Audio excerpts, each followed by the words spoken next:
It does compare to this era of time because we did have President Obama who did worry about financial upkeep and equality for all statuses, whether you were rich or you were poor, or if you were middle class. He made sure that there was jobs that were available. Unemployment was at its lowest percentage, and he made sure that those resources were available. The historical text that I chose to read and analyze was The Correct Behaviors in Church. It really does resonate with me mostly because I did grow up in church. So, I knew that, you arrive early for service, meet with people, connect with people, just, be with God for a little bit on your own and with others before sitting down for a sermon. Um, that obviously there were no animals ever present in church.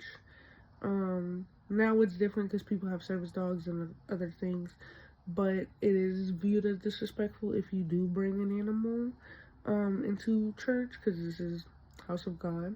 Um, just different protocols that really matters. And during this time of the 1700s, religion was a big thing. So literally just coming to church and being respectful was the biggest thing because this is a time of religion. This is a time when religion was very much a big core center. Like it was really just money, war, religion, and keeping your family and everything safe. Like it was really just that.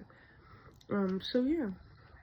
I would say even though the American Revolution era was a very long part of our history, well, it was a long, but it was a very significant part because this was a time when independence was being fought for and, you know, rights for women and other things were being brought up and were being in the process of happening.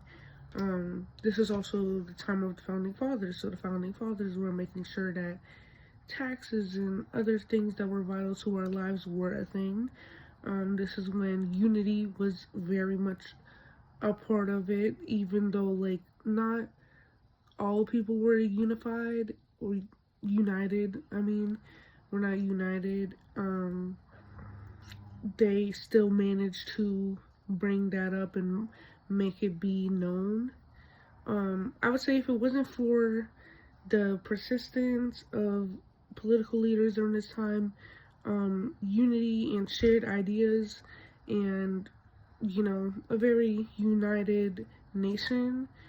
Um, for those who had the ability to make a vote or fight for the country, fight for the nation, um, then this then the world wouldn't even be the way it would be now because women wouldn't even be able to vote on their own if it wasn't for the American Revolution or during this time. Um, religion, I would say this like a little bit of the country and how their views are wouldn't be the way it is now if it wasn't for our founding fathers and the American Revolution and the Declaration of Independence, which was also um, it happened in 1776. So if it was for that Declaration of Independence, we would not have the things that we would have now. So yeah.